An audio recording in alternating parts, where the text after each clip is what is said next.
the jingle hop has begun. Jingle bell, jingle bell, jingle bell rock. Jingle bell time and jingle bell time. Merry Christmas. Hola y bienvenidos al Ministerio Pasión por Verdad. Soy James Daly. Todos tenemos lindas memorias del ayer, sentados en la mesa de Navidad durante las Navidades, celebrando el nacimiento de nuestro Señor, con nuestros amados, nuestros amigos y familiares. Y también su resurrección en la primavera, al tiempo de Pascua. Pues quiero compartirles en este video algunos resultados y conclusiones que he descubierto en mi jornada, a medida que el Padre puso en mí hace años un vacío dentro de mí, un deseo por algo más profundo, algo que tuviera sustancia que viniera de Él. Y cada año, al yo comenzar a celebrar la Navidad, algo no se sentía correcto, sentía como que me faltaba algo. No era lo mismo cuando era pequeño. Y quizá ustedes se identifican con ese sentir dentro de ustedes. Pues al yo ir a través de esta información, les diré desde el principio, mucha información será sorprendente. Alguna hasta le va a molestar a usted, porque tus emociones y memorias están atadas hasta la verdadera fibra que compone a quien tú eres. Así que les recomiendo que no teman de la verdad al salir, porque en el fin, la verdad de acuerdo a las Escrituras solo hace una cosa, y es hacerte libre. Así que les recuerdo, al comenzar, de un padre a otro tengo pequeños en casa. Algunas imágenes e información que presentaremos hoy son sensitivas y quizá deban, pues, tener eso en mente a medida que vamos adelante. Así que al continuar, de la primera cosa que queremos hablar es auditar nuestras vidas, la información y las cosas que creemos. Comenzaremos con una cita del Grupo Barna. El Grupo Barna es el grupo cristiano de encuestas y estudio más grande de la nación. Ellos estudian toda clase de cosas en el cristianismo, nuestras creencias, doctrinas y en qué dirección van las cosas en el cristianismo. Y en una encuesta reciente de fin de año, esta fue su conclusión. El problema enfrentando a la iglesia cristiana no es que la gente está sin un juego entero de creencias. El problema es que tienen un juego entero de creencias en mente que creen que es congruente con enseñanzas bíblicas, pero no están ni dispuestos a ser comprobados en error ni a aprender nuevos entendimientos. Puede que sea que la evaluación espiritual es tan descomún porque la gente teme que los resultados indiquen la necesidad de estrategias diferentes de crecimiento o de involucrarse más agresivamente en el proceso de crecimiento, sin importar cuál sea la razón. La conclusión entre ambos, el sacerdocio y los laicos, es la indiferencia hacia su reconocida falta de evaluación. Esencialmente, damas y caballeros, lo que eso dice es que nosotros como creyentes hemos llegado a un lugar donde no nos importa lo que es la verdad. No nos importa de la perspectiva de Yahweh, de la perspectiva de Dios, lo que Él desea para nosotros. Tememos hasta de investigar estas cosas porque sabemos que eso dibujará una línea en la arena y no queremos tener que hacer esas decisiones porque al fin del día queremos lo que queremos. Estamos cómodos con la manera en que vivimos, estamos cómodos con nuestras actividades religiosas, tradiciones hechas por el hombre en toda manera.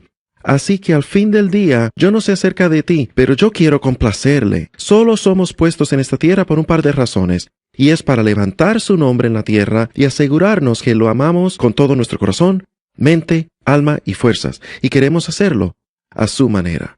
Algunos de ustedes cuando comiencen a mirar la información en este video, inmediatamente van a pensar en su mente, va a venir un pensamiento que dice, bueno, eso no es lo que significa para mí. Yo tuve ese mismo pensamiento hace muchos años, y el Espíritu Santo, en una manera muy amable, comenzó a decir, Jim, no importa lo que significa para ti. Tú no eres el que está siendo adorado. Yo soy el que está siendo adorado. Solo importa lo que yo pienso. Así que por favor tengan eso en mente a través de esta información de este video, y al fin del día, nuestra obra es ajustar nuestras vidas a la verdad, sin importar qué tan difícil, emocional o qué traumático sea. Porque al fin, cuando tú cruces el desierto, hay una tierra prometida y hay bendición por hacer las cosas bíblicas de manera bíblica. Así que comencemos con esta cita por John Calvin y dice esto: ¿es fe entender nada y meramente someter tus convicciones implícitamente a la iglesia? Nosotros queremos entender por qué hacemos lo que hacemos, por qué creemos las cosas que creemos, y si continuamos ciegamente adorándole, pensando que solamente porque nuestros corazones son sinceros, que Él simplemente va a aceptar cualquier cosa que pongamos en el altar. Es como los israelitas antiguos tomar un cerdo y sacrificarlo, animal impuro, en el altar. Es como Caín sacrificar su huerto de viandas cuando Yahweh le pidió y requirió un sacrificio de animal. No importa lo que significa para nosotros, no importa cuán sinceros nuestros corazones sean. De hecho, la Biblia dice que nuestros corazones son engañosos. Así que Él no mira nuestros corazones, damas y caballeros, hasta que seamos obedientes. El corazón no es lo único. Si el corazón fuera lo único que importa, pues eso dejaría entrar a todo el mundo en el cielo al final de días, porque ¿acaso no es verdad que en cada religión conocida al hombre son sinceros y su corazón quiere adorar ese Dios con todo su corazón, mente, alma y fuerza? Así que, hermanos, pongamos esa teología ahí al frente en la mesa, que no importa qué tan sinceros seamos, podemos estar sinceramente equivocados. Tenemos que asegurarnos que nuestra sinceridad y nuestra obediencia se alinean con la Escritura. Porque ¿no dice la Escritura que la obediencia es mejor que el sacrificio? Así que podemos sacrificar todo lo que querramos. Pero si no estamos haciendo y sacrificando de la manera que Él requiere, no significa nada. Abraham Lincoln lo dice de esta manera. Él dice, la mejor manera de destruir tu enemigo es hacerlo tu amigo. Al final del día, damas y caballeros, el enemigo solo viene a hacer tres cosas: hurtar, matar y destruir la verdad. Eso es lo que él trata de hacer. Él lo hizo en el huerto, diciéndole a Adán y Eva que esas instrucciones que Dios le dio a Adán y Eva, instrucciones en hebreo significa Torah. La palabra Torah no significa ley, significa instrucciones. Así que al Dios darles Torah, darles instrucciones, en el huerto, el enemigo vino y dijo, Dios verdaderamente no quiso decir que morirías si desobedeces las instrucciones. Así que la obra del enemigo es sacarnos de nuestra herencia, sacarnos del huerto. Y la manera que siempre somos sacados del huerto es quebrantando sus instrucciones y escogiendo hacer las cosas a nuestra manera. Eso es lo que hicieron los israelitas en su tiempo entero. Al ellos andar en su tiempo entero en la historia, constantemente quebrantaron el pacto, constantemente eran alejados de Dios y en arrepentimiento y teshuvah o regreso, regresaban al pacto y Dios los bendecía solo cuando obedecían y se maldecían cuando no obedecían. Y hermanos, yo he aprendido en mi propia vida que a veces la peor maldición puede ser perderse una bendición. Y pues, continuemos. Una de mis citas favoritas es por John F. Kennedy y dice, el gran enemigo de la verdad frecuentemente no es la mentira, deliberada, inventada y deshonesta, sino el mito, persistente, persuasivo y no realista. Hasta Hitler lo dijo de esta manera. Él dijo, si gritas y repites una mentira lo suficiente, eventualmente la gente creerá que es verdad. Satanás no tiene otro plan sino hurtar, matar y destruir. Él quiere quitar palabras de la Escritura. Él quiere que creamos que podemos hacer las cosas como querramos. ¿Y acaso no es ese su espíritu? El espíritu de rebelión dice que podemos hacer todo a nuestra manera. Podemos adorar a Dios a nuestra manera. Y al fin del día, ahí es donde nos quedamos cortos y ahí es donde nos perdemos la gloria de Dios. Cuando comenzamos a hacer cosas bíblicas de manera bíblica, ahí es donde comenzamos a heredar pues las bendiciones del Padre que Él ha provisto desde el principio del tiempo. Pues aquí vamos, pues eso fue introducción. Comencemos con esta idea. ¿Cuáles son los 4 eventos más influyentes, en tu parecer, en la Biblia entera, en la historia del hombre entera? Pues yo te diré los 4 eventos más influyentes según mi opinión, y claro que es la de James Daly, solo mi opinión de lo que son esos 4 eventos, pero los 4 eventos más influyentes según James Daly son estos. El dar de los mandamientos en el huerto, el dar de los mandamientos en el monte Sinaí, las bendiciones y las maldiciones, el nacimiento del Mesías, y la muerte, el entierro y la resurrección del Mesías. Hay muchos diferentes eventos que han ocurrido en la historia humana, pero estos, en mi opinión, son de los más importantes eventos que han ocurrido. Nosotros nos enfocaremos en los últimos 2 eventos, el nacimiento del Mesías y la muerte, el entierro y la resurrección del Mesías, ya que esos 2 drásticamente afectaron el futuro del ser humano. Pues ahora vayamos atrás en el tiempo, 4000 años, y comencemos a descubrir de dónde la historia de algunas de estas tradiciones vinieron. Vamos a retroceder muy hacia atrás, hasta el tiempo de Noé. De hecho, comencemos con un cuento antiguo. Érase una vez, hace mucho tiempo, vivió un hombre llamado Nimrod. Nimrod fue el bisnieto de Noé. Él era el hombre más popular de la tierra en ese tiempo. De hecho, él era el rey del mundo conocido en ese entonces. Él fue el responsable por construir la ciudad de Babel y la torre de Babel y la ciudad de Nínive, entre otras. Y pues habiendo dicho eso, Nimrod ciertamente tuvo tremenda influencia entre el pueblo en el que él estaba. Y pues resulta que también él tenía esta tremenda reputación de fuerza. Y él creó tremendos ejércitos. Y él pues gobernaba el mundo de aquel entonces, justo después del diluvio. Pero él estaba lleno de idolatría y codicia y borracheras. Y rebeliones contra Dios. Y él tenía habilidad fenomenal para engañar. De hecho, supongo que él era muy parecido a un político antiguo, 4000 años atrás. Entonces, Nimrod se casó con una mujer llamada Semiramis, y Semiramis y Nimrod se convirtieron básicamente en rey y reina del mundo de aquel entonces. Pues en cierto punto, Nimrod muere. Y él fue deificado. Él fue la primera persona a ser deificada en el planeta Tierra. Y a él lo hicieron el dios del sol, el cual terminó siendo Baal. La palabra Baal en la escritura puede ser trazada a Nimrod, así que es una interesante realidad en la historia. Cuando ves a Baal y a Astarot, tú terminas regresando hasta esta historia de Nimrod y Semiramis.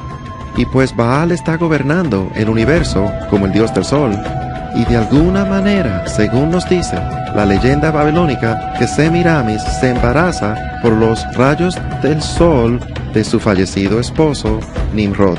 Y ella da a luz a un bebé varón llamado Tamuz. Ahora, más después en la historia, al Tamuz crecer y hacerse un hombre, Tamuz viene y se casa con su madre y tienen una relación muy sexual. Y de ese bebé Tamuz y su madre Semiramis es de donde sacamos el cuento de Cúpido. Cúpido, el del día de San Valentín, de esto es que el cuento del día de San Valentín se desarrolló. Fue de Tamuz, quien se casó con y tuvo una relación muy no bíblica con su madre. Ok, volvemos al cuento de Tamuz. Así que Tamuz, por 40 años, fue un tremendo cazador y él tomó el lugar de su padre gobernando el mundo y tenía tremendo poder, pero más que nada él era un increíble cazador. Pero desafortunadamente su don y habilidad de cazador no lo pudo ayudar un día porque fue matado a la edad de 40 años por un cerdo salvaje. Y ahora lo que ocurre es que Semiramis, y en algún momento después ella muere, y ella es enviada al cielo, pero parece que su esposo fallecido Baal no estaba listo para ella, y él la envía acá otra vez, de regreso, acá en la tierra, en un huevo gigante, y explota en el río Éufrates. Y la primera cosa que ella hace cuando ella sale de ese huevo es que ella convierte a un pájaro en un conejo que pone huevos. Así es, tan raro como eso suena, de ahí es que sacamos nuestro conejo que pone huevos, de ahí es que sacamos nuestro conejo de Pascua. Pero antes de ir más adelante, tú piensas, un huevo suena como un cuento de hadas. Bueno, es una leyenda babilónica, pero tienes que entender la cultura oriental de ese tiempo. Es que los huevos eran un tremendo símbolo de fertilidad entre muchos de los dioses. Se creía que hasta la tierra nació de un gigante huevo, así que no era sorprendente para los escolares creer esta leyenda de que Semiramis regresara con la forma de un huevo. Eso inmediatamente le daría señal a la gente de la tierra que esto era un dios, que ella era una diosa, que era deidad porque hay un huevo de fertilidad involucrado. Así que lo que pasa ahora es que vas a comenzar a ver semejanzas entre la fiesta de la Pascua y las tradiciones que celebramos en la Pascua y estas otras tradiciones que son de 2, 3 y 4000 años atrás. Así que desde el principio ya descubrimos que el conejo de Pascua viene de aquel evento de Semiramis cuando ella salió de ese huevo. Veamos si podemos hallar más tradiciones al ir más adelante. Ahora, cada primavera, en el primer domingo después del equinoccio vernal, el equinoccio de la primavera, ellos tenían lo de Ishtar, que se conocía como el domingo de Ishtar. Pues ellos tendrían un culto al amanecer y esta parte de la leyenda es difícil de confirmar porque hay tantas diferentes versiones. Usted mismo podrá decidir si le parece así o no, si esta parte en particular de la leyenda le parece bien a usted, pero es demasiada coincidencia como una parte en particular de la leyenda se alinea tan bien con el pintar de los huevos de Pascua, porque lo que ellos hacían, según la leyenda, era que en el culto del amanecer, el sacerdote de Ishtar, embarazaría jóvenes vírgenes en el altar. Y en ese mismo culto ellos tomarían los bebés que ahora tenían 3 meses de edad del año anterior, y ellos sacrificarían a esos niños en el altar a Ishtar. Entonces ellos tomarían esos huevos de Ishtar y sumergían esos huevos en la sangre de esos pequeños infantes. Pues de ahí es que sacamos los cultos del amanecer, y de ahí también es que sacamos el pintar los huevos de Pascua. También es interesante notar que a través de todo el mundo, el color universal de los huevos de Pascua es el rojo, hasta en la Casa Blanca. El color oficial del huevo de Pascua de la Casa Blanca es rojo rubí. Ahora, volvemos a Tamuz. Tamuz es matado por un cerdo salvaje, y pues cada año, en conmemoración y celebración de la muerte y la deificación de Tamuz, quien se convirtió en el Hijo de Dios, en el Hijo de su Padre, ellos se paraban 40 días antes de la Pascua, y pues ellos ayunaban y ellos oraban y tendrían una gran fiesta en el domingo de Pascua, en el que ellos celebraban pues la muerte y la resurrección de Tamuz. Y adivinen qué comían de cena ese domingo a la noche. Así es, jamón de Pascua. Se mataba un cerdo en conmemoración a Tamuz, quien fue matado por un cerdo salvaje. Y esos 40 días antes de la Pascua, y lo que conocemos como Cuaresma, y los católicos en especial, esos 40 días no vienen, mis amigos, de los 40 días de Jesús en el desierto. Esos 40 días ya estaban ahí por miles de años antes de que Jesús llegara a la escena. Viene de los 40 días de ayuno y oración por Tamuz antes de celebrar la Pascua. Los 40 días de ayuno y oración de Jesús, y me gusta llamarle por su nombre hebreo, Yeshua, que significa salvación. Pues Yeshua estar orando y ayunando en el desierto por 40 días es solo una coincidencia. ¿Por qué? Porque el Padre conoce la verdad y el enemigo antes era como la mano derecha del Padre, y él conoce las profecías. Él sabía exactamente cómo las cosas iban a ser, pues él desarrolló todas estas tradiciones de hombre y todas estas leyendas, ya sean verdad o no sean verdad, pero él las desarrolló para torcer nuestra anticipación y nuestra habilidad de entender, para que cuando en realidad la verdad llegara, no la reconociéramos. Él creó un fraude y nos la hemos tragado completa y con todo. Así que vamos descubriendo estas tradiciones. Descubrimos de dónde la Cuaresma viene, descubrimos de dónde el jamón de Pascua viene, descubrimos de dónde el culto del amanecer viene. Hasta descubrimos por qué la Pascua es el domingo después del equinoccio de primavera. No es por nosotros, ha sido siempre así por la celebración de la Pascua. Ahora, lo interesante de la Pascua y Baal, o Semiramis y Baal, son los nombres. Hallamos estos nombres en muchos lugares, en jeroglíficos egipcios y hasta también en jeroglíficos de Foenicia, artefactos diferentes de a través de todo el mundo, así que les daré algunos nombres por los cuales son comúnmente recordados en varias culturas en el mundo y ustedes los reconocerán inmediatamente. Primero, en Egipto eran conocidos como Isis y Osiris. En Foenicia eran reconocidos como Astarot y Baal, los mismos Astarot y Baal que ves en la escritura. En Grecia eran Afrodita y Adonis, o Eros, de donde sacamos la palabra erótico. Y en Roma eran llamados Venus y Cúpido. Así es, de ahí es que sacamos el día de San Valentín y Cúpido. Hasta en el lejano oriente, escuchen esto es increíble. Cúpido era conocido como Zoroastro.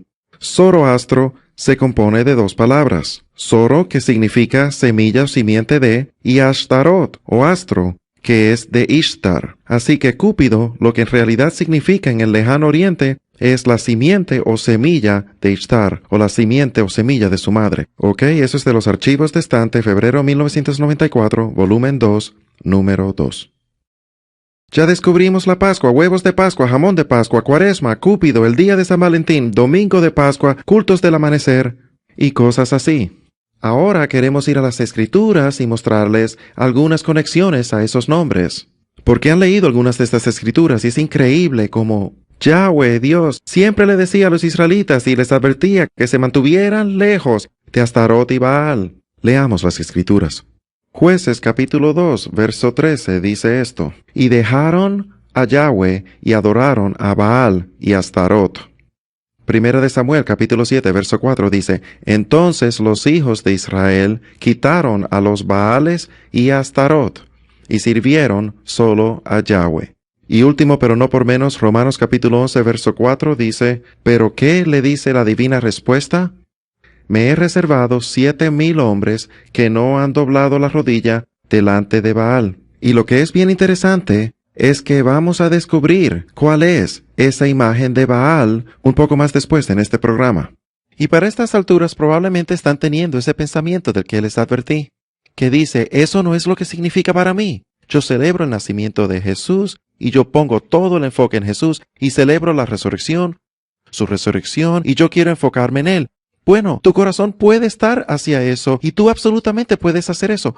Pero el fondo de la cuestión es que verdaderamente no importa qué tanto enfoque, qué tan sinceros seamos y puros sean nuestros corazones. Lo único que importa es que si le estamos adorando de la manera que Él nos pide que le adoren, si hay algo que estamos haciendo que le ofende, y después en el programa vamos a ir a través de algunas escrituras a ver si hay algunas escrituras hablando de la Navidad y la Pascua y si hay instrucciones en particular que nos permitan adorarle a Él de cualquier manera que querramos. Pero mientras tanto, por favor mantengan una mente abierta al ir a través del resto de esta historia y veamos estos símbolos que son muy sorprendentes y verán cómo han venido a través del tiempo y han terminado en nuestras iglesias cristianas hoy.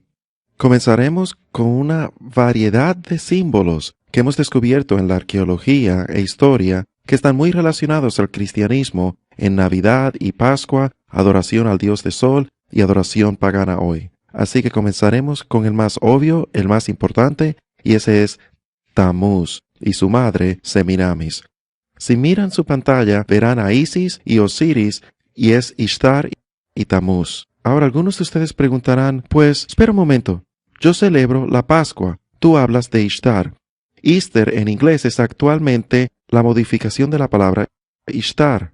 En otras palabras, si tú dices Ishtar en inglés, se pronuncia Easter, y esa es la etimología de la palabra y evolvió con el tiempo. Lo que quiero que vean es lo que está en su cabeza, y es una luna creciente, y en el centro de esa luna creciente está el mismo sol. Así que el símbolo de poder de Isis o Ishtar era la luna creciente sosteniendo el mismo sol. Su fallecido esposo, Baal, dios de sol, su bebé está ahí, amamantado de su seno. Ishtar era conocida como la diosa del oriente, el dios de fertilidad con muchos senos o el amanecer, por lo cual es que tenían el culto al amanecer en la mañana de Pascua. Su esposo, por otro lado, era el dios del occidente, el sol poniente. Así que tú tenías la diosa, su esposa, Ishtar, del amanecer, y también su esposo, quien era el dios del occidente, o del anochecer, cubriendo todo el día. Y así los dioses paganos gobernaban toda la tierra.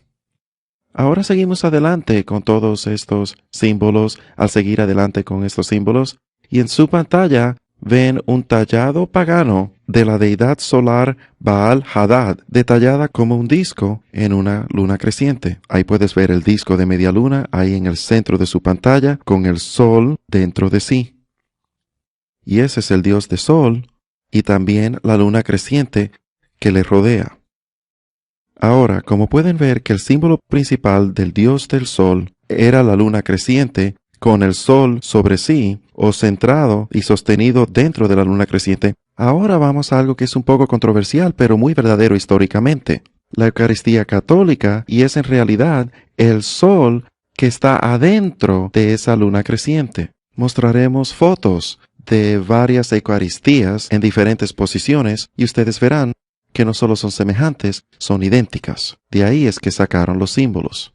Aquí pueden ver, este es el objeto particular que sostiene la Eucaristía, y lo encontré en el internet, y esto es lo que dice la cita. No puse la iglesia en particular por razones obvias, pero este fue su anuncio para un viernes particular, y dice, la adoración eucarística se celebra el primer viernes de cada mes con el propósito de honrar y orar al bendito sacramento. Yo no sé de ti, pero mi Biblia dice orarle al Padre, nuestro Padre. Yeshua Jesús dijo orarle al Padre. Él nunca dijo orarle a un objeto muerto, ya le representen a Él o no. Ahora, miren con mucho cuidado. Ahí, a la mano derecha, pueden ver esa luna, la forma de luna creciente, sosteniendo ese sol o esa hostia de pan. Aquí vemos una vista más amplia, la cuna de luna creciente con el ostensorio en forma de sol de la Iglesia Católica Romana. Y ahí verás que es en realidad los rayos del sol que salen de todo alrededor de ahí, no lo escondieron para nada. ¿Por qué no lo escondieron? Porque esto es miles de años de antiguo. Esto viene directo del paganismo y de adoración al dios de sol, donde era el símbolo de Baal y su esposa Ishtar. Y aquí mismo puedes ver la vara de cono de piña, es otro símbolo hallado en el paganismo y está conectado con el dios del sol que proviene de Egipto, Osiris. Tiene como que forma de horca, como puedes ver, con el cono de piña en el centro. ¿Y por qué escogieron el cono de piña? Porque el cono de piña simboliza fertilidad y proviene del árbol de pino que permanece verde todo el año. Y a medida que todo muere en el invierno, el árbol de pino se convirtió en un símbolo de nueva esperanza, vida y fertilidad. Y puedes ver que hasta en México han encontrado un dios mexicano que sostiene un árbol de pino en una mano, conos de piña en una mano y el árbol de cono de piña en el otro. Y lo que es interesante, la estructura de piña más grande en el mundo puede ser encontrada en el patio de la piña en el Vaticano mismo. Déjenme hacer una pregunta. ¿Por qué se encuentra un cono de piña en el patio de la piña en el Vaticano? ¿Por qué escogieron un cono de piña? ¿Por qué es que el cono de piña puede ser hallado en la vara del Papa mismo? Porque la vara conecta directamente con la antigua adoración del dios del sol, donde representaba poder y autoridad de los dioses. ¿Ven? Esta es una vista más cercana de la vara, donde el cono de piña está integrado en la vara misma. Sigamos adelante a otro símbolo. Este es el símbolo del tridente. El tridente es la horca del diablo y es verdaderamente un símbolo de Satanás, de los cuernos de Satanás. Es un antiguo y satánico gesto de mano pagano llamado el tridente. Hallamos esto en arqueología, a través de todo lugar. Cada vez que entramos a cualquier sociedad que tiene a Dios de sol, encuentras el tridente en todo lugar.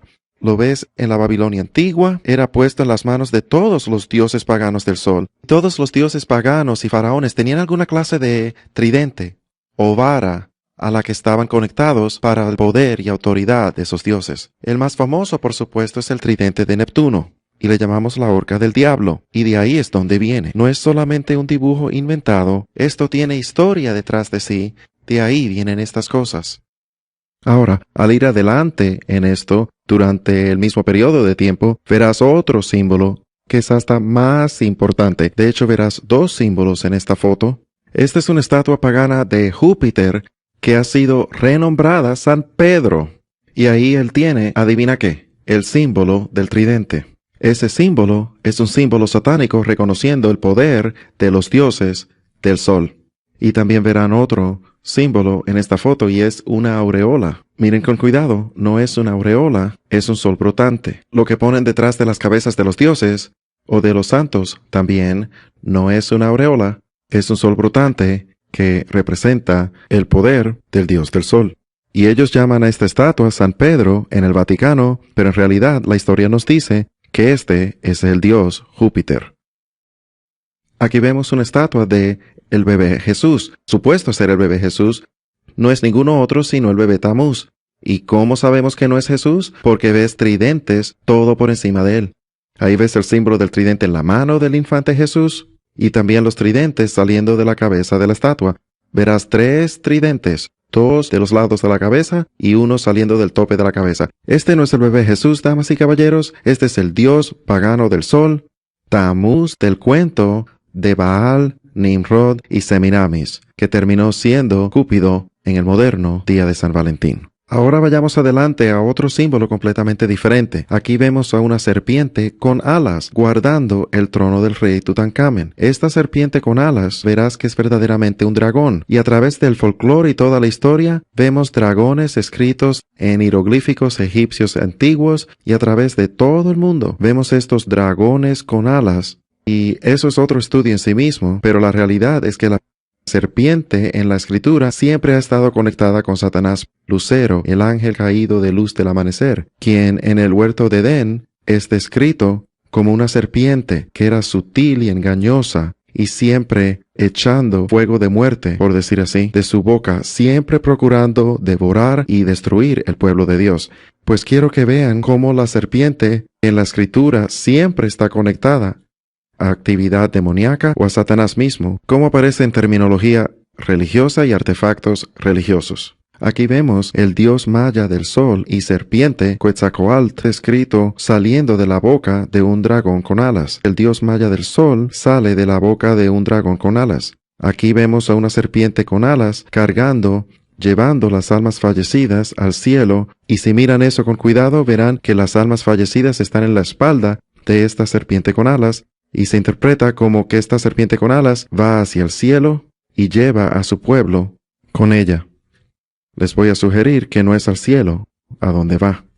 Aquí vemos una serpiente con alas, la misma serpiente con alas que vemos por miles de años en el paganismo, en la puerta de la Catedral de la Santa María, en San Francisco, California. Déjenme hacer una pregunta. ¿Qué caramba está haciendo una serpiente con alas, en cualquier clase de artefacto religioso o edificio que está supuesto a estar conectado con el servirle al Señor Jesucristo, Yeshua HaMashiach, nuestro Señor y Salvador? Aquí vemos a un dragón con alas en el emblema grande del Papa en el Museo del Vaticano. ¿Por qué hay un dragón con alas en el emblema del Papa en el Museo del Vaticano? El mismo dragón con alas que vemos a través del paganismo. Ahora, el dragón con alas está conectado y se convierte en lo que es llamado un báculo o el báculo de serpiente. Miren cuidadosamente aquí a la vara torcida del rey Tutankamón o al báculo de serpiente que está en su mano. Fue diseñado para proteger a los dioses o proteger al liderazgo. Los faraones de Egipto antiguo creían que esta serpiente con alas los protegería y por eso hicieron un báculo de esta serpiente con alas, y ellos hasta eran enterrados con esta serpiente con alas porque se decía que los iba a proteger en el más allá y que les daría poderes. Aquí vemos a la diosa griega Atena y es representada aquí sosteniendo el báculo de serpiente en su mano derecha, el cual es el símbolo de poder y autoridad.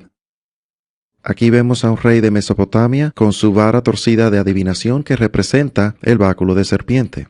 Aquí, en el báculo de serpiente católico romano de los obispos y también de los oficiales de iglesia. Y si miran aquí cuidadosamente, verán que hay una verdadera serpiente con alas que está integrada en esa curva del mango de la vara de todos los obispos y también todos los altos oficiales de la Iglesia Católica. Y otra vez mi pregunta es, ¿por qué hay una serpiente con alas, la misma figura idéntica que encontramos en adoración del dios del sol pagano, lo mismo que encontramos en la cultura egipcia, y es la serpiente con alas, la cual sabemos que es Hasatán o Satanás? Aquí hay otra foto del báculo de serpiente católico romano, de los obispos y también de los altos oficiales de la iglesia, y otra vez otra rendición del báculo cuyo extremo termina siendo la cabeza de una serpiente. Aquí hay otro báculo de serpiente católico romano que está en Italia, y pueden ver que otra vez es un dragón. Es una vara que es verdaderamente la cabeza de un dragón.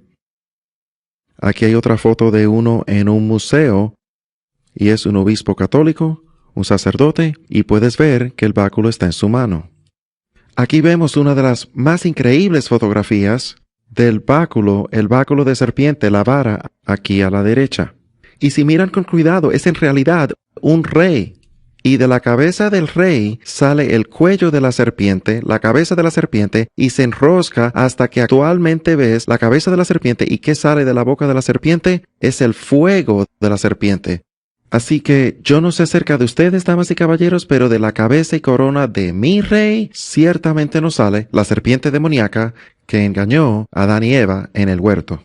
Pero vemos eso aquí en casi cada uno de los báculos católicos romanos y egipcios también, sus varas, y desde ese entonces. Ahora, yendo a otro símbolo que vemos a través de todo el paganismo, vemos el sol brotante o rueda del sol. El sol brotante que vimos en las aureolas, al cual iremos en unos momentos, vemos representado como una rueda solar a través de la arqueología. Y aquí mismo está el altar antiguo de Babilonia para el dios de sol Baal y su símbolo principal es la estrella de 8 puntos, que puede ser representada como 2 estrellas de 4 puntos, una dentro de la otra, como la rueda solar. Vemos la misma rueda solar y sol brotante sobre un templo budista en Tailandia. Aquí está el monasterio de San Ignacio, donde la rueda solar o el sol brotante es representado en el piso. Ahora tú puedes ver que comienza muy pequeño y esa rueda solar de 8 lados continúa haciéndose más grande y más grande y más grande sobre el piso, y no es ninguno otro que, y ahora tú dirás, solo es una foto hermosa. No, no es solo eso. La razón por la que escogieron la rueda solar o ese patrón en particular es porque está conectado a la adoración del dios de sol pagano. Eso es lo que se hallaba en cada piso de losas, en cada templo pagano al dios del sol. Y vemos esto hasta en el día de hoy. Aquí está el rostro de un niño, el cual es por supuesto Tamuz, dentro del símbolo de fertilidad de los rayos del sol en un altar católico romano. El mismo exacto símbolo es hallado con el rostro de un dios de sol babilónico en un púlpito de una iglesia católica romana en Escandinavia. Este mismo símbolo viene del paganismo, como hemos mostrado. Ok, esta es probablemente una de las fotos más fascinantes que tengo. Yo hice un acercamiento al Vaticano usando el programa Tierra Google y paré a varias millas de altura. Y miren lo que descubrí. Es que esta es la rueda solar más grande en la Tierra. Este es el patio de San Pedro en el Vaticano, en Roma. Y amigos, solo para que sepan que no estoy inventando esto, hay 8 cuadrantes aquí, exactamente el número de cuadrantes que son hallados en ruedas solares antiguas paganas. Y aquí puedes ver el centro. Nos vamos a acercar en ese centro y verás lo que hay ahí dentro también. Pero déjenme hacer una pregunta. ¿Por qué están estas líneas pintadas si no es para hacer una rueda solar? Estos artefactos, este edificio fue construido para hacer una rueda solar antigua. Y hoy, en el día moderno, sabemos que esto está conectado a la antigua adoración del dios solar. El disco de sol detrás de la cabeza de esta estatua católica romana en la Catedral Westminster en Londres, ¿de dónde sacaron la idea de discos de sol detrás de estos santos? Es porque esto es lo que es hallado detrás de la cabeza de Júpiter y todos los dioses de sol. Siempre era el ostensorio de la Iglesia Católica Romana. Y esa aureola no es una aureola, es un disco de sol, y tomaron eso prestado del paganismo. Aquí vemos detrás de Krishna otro disco de sol detrás de su cabeza, y esto es solo para mostrar que eso no solo ocurre en el catolicismo, y que el disco de sol antecede el catolicismo por cientos, quizá miles de años. Fue tomado prestado, y lo vemos en ventanillas detrás de todos los santos del catolicismo romano, hasta María. Si miran cuidadosamente verán el Sagrado Corazón, que no tengo tiempo para ir a eso en detalle. Hasta el Sagrado Corazón viene directamente del paganismo, el mismo exacto símbolo con el disco de sol detrás del Sagrado Corazón. Eso tiene que ver con Baal y Tamuz, los dioses de sol, y esto lo puedes ver a través de muchísimas imágenes de la Iglesia Católica Romana y hasta en otras religiones paganas a través de todo el mundo. ¿Y dónde encontramos esta estrella de 8 puntos, esta rueda de sol, este disco de sol hoy? En ningún otro lado que encima de nuestros árboles de Navidad. Y ya sé que nos enseñaron que la estrella encima de los árboles de Navidad representa la estrella de Belén, la cual siguieron los magos para hallar al bebé Jesús. Lamentablemente, la estrella de los antiguos dioses paganos del sol antecede la estrella del árbol de Navidad, la estrella de Belén, por más de 1000 años. Han tomado el sol brotante y lo han conectado a lo que verán en unos minutos, y es el árbol de Nimrod, y de ahí es que sacamos el árbol de Navidad y la estrella que le ponemos encima. Si miran con cuidado pueden ver que hay tremendo significado y semejanza entre el sol brotante y la estrella que le ponemos encima hoy. Aquí vemos el disco de sol orgullosamente puesto encima de un árbol de Navidad en una plaza de compras. Y en este caso ni esconde el hecho de que no es una estrella, sino un sol, lo que estamos viendo. Hasta la estrella de 8 puntos que está encima del árbol de Navidad de la Casa Blanca, para que todos lo vean. Es la misma estrella de 8 puntos que vemos y hallamos en la arqueología miles de años atrás conectada a la adoración pagana del dios de sol. Esta es una increíble cita que encontré en mis estudios al tratar de hacer una conexión entre Ishtar o Astaroth y la estrella de 8 puntos. Y en Uruk, una ciudad antigua de Sumeria, en el sur de Irak, tablas de 3000 años de antigüedad fueron descubiertas donde dice que la identidad celestial de Ishtar no es ninguna otra sino la estrella de 8 puntos. Y usted puede buscar ese recurso por sí mismo. Es increíble para mí, damas y caballeros, cómo hemos tomado todas nuestras tradiciones que creemos que han sido creadas recientemente, cada una de ellas puede ser trazada a algo que alguien más hizo que no amaba a nuestro Dios, que odiaba a nuestro Dios. El enemigo creó un Dios falso y el hombre ha adoptado todas estas tradiciones y ahora nosotros adoramos al Dios de Abraham, Isaac y Jacob de la misma manera que los antiguos adoraron sus dioses paganos. Y la pregunta del millón que tenemos que contestar para el final de esta enseñanza es si podemos adorar a Dios en la misma manera que los antiguos paganos lo hicieron, y contestaremos esa pregunta, se los prometo. Continuando, la palabra obelisco literalmente significa asta o mástil de Baal o el órgano de reproducción de Baal. Casi siempre está ubicado en el centro de un círculo, una rueda solar, la cual representa las genitales femeninas y el acto físico sexual. Y es por esto que la rueda solar y el obelisco obran juntos. Por esto es que ves la rueda solar en la Plaza del Vaticano, en la Plaza de San Pedro, y puedes ver el obelisco que atraviesa el centro de la rueda. Y es la consumación de ese acto sexual entre el dios del sol y su esposa Semiramis, o Ishtar, o como lo pronunciamos en inglés, Easter o Pascua. Y puedes ver cómo los dos obran en conjunto. Antes que continuemos hablando del obelisco, quiero compartir una historia que viene de Egipto en la que ellos dicen de dónde viene el obelisco. Y tiene que ver con el antiguo dios egipcio Osiris y su esposa Isis. Pues Ra, el dios del sol, tuvo 5 hijos. Y vamos a hablar de 3 de ellos en unos momentos. 3 de ellos siendo Osiris, Isis y su hermano Set. Osiris termina casándose con su hermana Isis. Y Set es su celoso hermano. ¿Por qué? Porque Osiris se apodera del trono en Egipto y se convierte en el dios y el faraón de Egipto. Pues entonces resulta que Set es un hermano muy celoso, así que él quiere matar su hermano Osiris. Pues él desarrolla un increíble plan de tener una enorme fiesta y de hacer una hermosa caja. Pues él hace esta caja en las exactas dimensiones de su hermano Osiris. Y él averigua las dimensiones de los hombros y cabeza y anchura y estatura de Osiris, y todo el mundo vio esta hermosa caja y desearon esta caja. Y pues él se ingenió un astuto plan y decidió darle la caja a la persona que se recostara dentro de ella y le midiera. Y como puedes imaginar, Osiris se recuesta en la caja, cabe perfectamente, y en ese momento se le dijo a los siervos ponerle la tapa, clavarla, y lo arrojaron en uno de los ríos en Egipto. Y murió.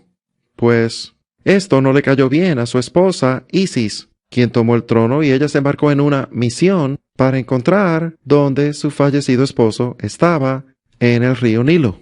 Y al ella buscarlo para darle un buen entierro, Set se enteró y Set se adelantó a su viaje de regreso a Egipto y tomó el cuerpo sin ella saberlo. La engañó de nuevo y tomó el cuerpo y lo cortó en 14 pedazos y lo repartió a través de todas las ciudades en Egipto, excepto por una.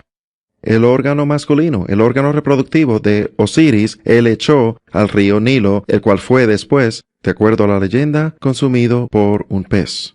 Y ese fue el único órgano que ella no pudo encontrar. Ella encontró todas las otras partes de su cuerpo, excepto por esa parte de su cuerpo. ¿Y por qué era esa tan importante? Porque en la cultura antigua, como saben, hasta de las historias en Corinto, sabemos que ellos tenían 1000 personas en prostitución en la ciudad de Corinto nada más. Y que la fornicación y homosexualidad y cosas así eran muy prevalentes en culturas antiguas. Fertilidad estaba fuera de control. Lo más importante para ellos, promiscuidad sexual, era mucho peor que hasta en el día de hoy, si lo puedes imaginar. Así que era muy importante que ella encontrara este órgano reproductivo de su esposo que representaba poder, fuerza, fertilidad, pasar los genes, la realeza a la próxima generación. Así que por ella no poder encontrar el órgano masculino de su esposo fallecido, ella decidió hacer un pilar conmemorativo en Egipto que permanecería como un recordatorio de su poder en la forma de un obelisco de concreto o de piedra. Y ese obelisco, sabemos de fuentes, es donde ellos creían que el espíritu del antiguo dios del sol vivía. Como ven de la fuente en su pantalla ahí, que en su creencia el obelisco egipcio era adorado como la morada del dios del sol, y ellos comenzaron a poner estos obeliscos por todo el mundo al ella comenzar a hacer esto en conmemoración de su fallecido esposo, para que todo el mundo supiera que su presencia estaba en esa ciudad. Y entonces comenzamos a verlos por todo lugar a través de todo el mundo antiguo. Podemos ver en la Biblia que en hebreo la palabra para pilar o ídolo es kamán, la cual literalmente significa ídolo del sol o pilar del sol. Pueden ver en Isaías 27, verso 9, que dice: de esta manera pues será expiada la iniquidad de Jacob, y este será todo el fruto, la remoción de su pecado, cuando él haga todas las piedras del altar como piedras de cal desmenuzadas, y ya no sean levantadas las estatuas de acera ni las imágenes del sol. Esa palabra ahí, imágenes, es la palabra kamán. Y esa palabra kamán está hablando de un obelisco, las imágenes o pilares que ellos erigían en sus campos. Aquí hay otra palabra en hebreo, matzebah. Matzebah quiere decir pilar, monumento o ídolo. Es el obelisco erigido a lo que se refieren aquí. Éxodo 34:13 dice: mas derribaréis sus altares, y quebraréis sus estatuas, y talaréis sus imágenes de acera. Levítico 26, verso 1 dice: no haréis para vosotros ídolos, ni escultura, ni os levantaréis estatua, ni pondréis en vuestra tierra imagen de piedra para inclinaros a ella. Hablando del obelisco, porque yo soy Yahweh, vuestro Elohim. Deuteronomio 7, verso 5 dice: mas así habéis de hacer con ellos. Sus altares destruiréis, y quebraréis sus estatuas, y cortaréis sus imágenes de acera, y quemaréis sus esculturas en el fuego. Y pueden ver aquí muchas más escrituras a través de la Biblia que hablan acerca de los pilares y obeliscos que pusieron a través de la tierra. El gran Dios de Abraham, Isaac y Jacob, Yahweh, él constantemente luchaba no contra los pequeños dioses, él constantemente luchaba contra su dios principal, el cual era Baal, el dios del sol. Él siempre estaba mencionando Baal, Astarot, y el dios del sol del oriente, y el dios del sol del occidente. Aquí tenemos unas fotos, iremos a través del mundo entero, daremos vuelta al globo, mostraremos fotos a través del mundo de estos obeliscos, ahí tal como están. Y en algunos, como el que pueden ver aquí en Turquía, puedes ver que los jeroglíficos antiguos en su lenguaje y fotos también actualmente están en estos obeliscos. Aquí está la aguja de Cleopatra. La aguja de Cleopatra no es solamente un pequeño emblema. Esto fue erigido como conmemoración al dios del sol, allí en Londres. Este es el obelisco más antiguo en Escocia. Este es el obelisco más antiguo en Suiza. Ahí lo ven. En Alemania. En París, Francia. Este está cubierto con jeroglíficos egipcios, todos refiriéndose a adoración al dios del sol. Y hasta en Meca. Me espantaría, damas y caballeros, enterarme que en el Islam, que uno de sus más grandes ídolos es un obelisco ahí mismo en el centro de la ciudad de Meca. Y aquí hay obeliscos que hallamos por todos lados, en los Estados Unidos también. También en Luxor, Egipto, cerca del río Nilo, hay un obelisco egipcio. Este es uno de los obeliscos más famosos en el mundo entero. Está en Buenos Aires, Argentina. Está dedicado al dios del sol Ra, quien se dice que vive adentro. Todo el mundo en esa ciudad y el país que ha estado ahí y sabe la historia de ese obelisco, sabe eso. Y lo entienden. Aquí tenemos uno en Ámsterdam. Aquí hay uno en Etiopía, Mongolia.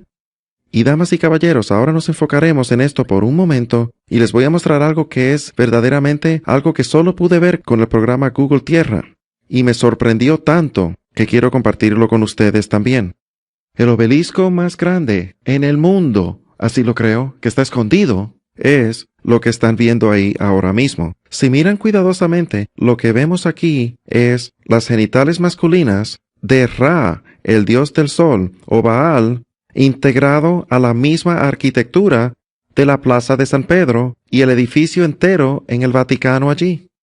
Puedes ver los testículos ahí en la parte de abajo y el mástil de ese órgano masculino moviéndose hacia arriba. Y lo que es interesante es que si le das vuelta a esto hacia el lado, veremos que este obelisco arquitectural, por decir así, apunta directamente hacia el oeste, con la exactitud hasta de 1 grado.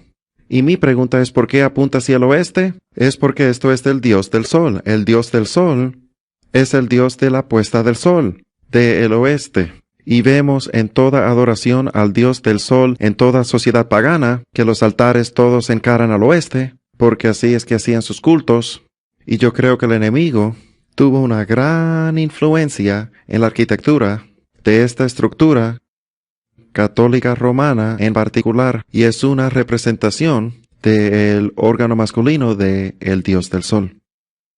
Este no es lugar apropiado para un obelisco egipcio que representa el órgano masculino del dios del sol entrando a las cenitales de la rueda del sol. No debería estar en nada que está conectado a Jesús nuestro Señor en ninguna manera.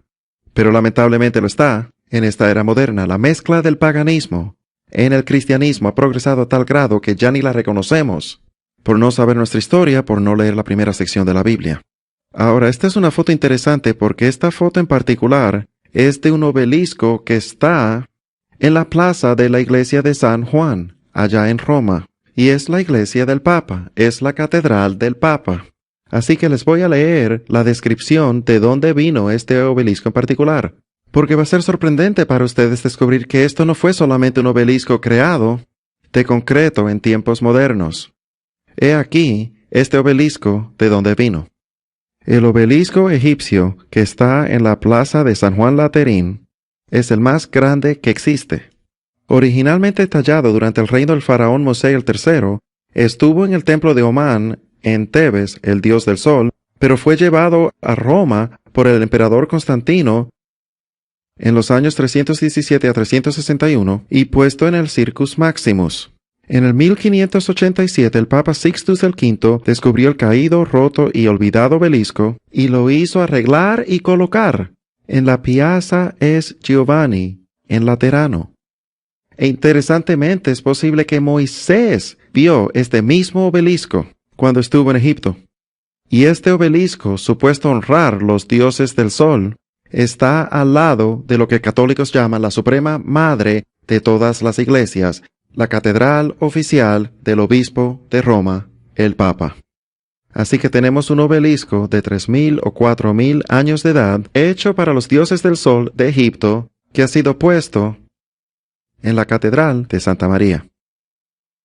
¿Y qué acerca del monumento de Washington? ¿Es un monumento? Ciertamente es un monumento, pero no es un monumento a nuestro Dios, es un monumento al Dios del Sol. No puede ser un monumento a ninguna otra cosa. No es una estructura de arquitectura, damas y caballeros. Esta es la misma exacta estructura que construyeron en el antiguo Egipto a los dioses del Sol, como hemos demostrado ampliamente.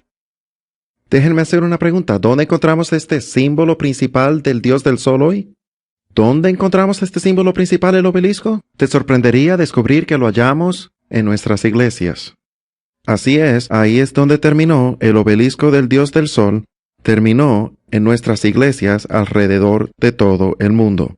Le llamamos campanarios, son llamados obeliscos en Egipto antiguo. Si el faraón o un egipcio antiguo estuviera vivo hoy, ellos caminarían por la calle y ellos se sentirían cómodos viniendo a la mayoría de nuestras iglesias que tenemos hoy, porque ellos dirían, wow, esa es mi religión. Eso es algo con lo cual yo puedo conectar.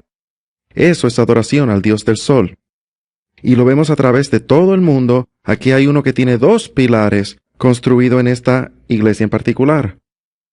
Damas y caballeros, el obelisco, la adoración al Dios del Sol, no debería haber ningún símbolo en ningún lado del paganismo antiguo o adoración al Dios del Sol egipcio que fuera encontrado en nuestras sociedades religiosas hoy en el cristianismo.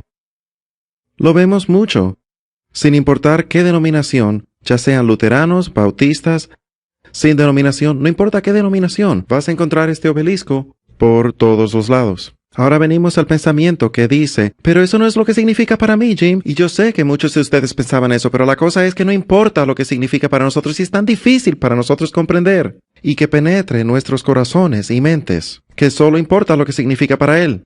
Ciertamente no vestiríamos un collar que fuera un símbolo satánico, pero nosotros construimos iglesias con símbolos que ni sabemos que son satánicos. pero tenemos fiestas que están repletas de símbolos paganos.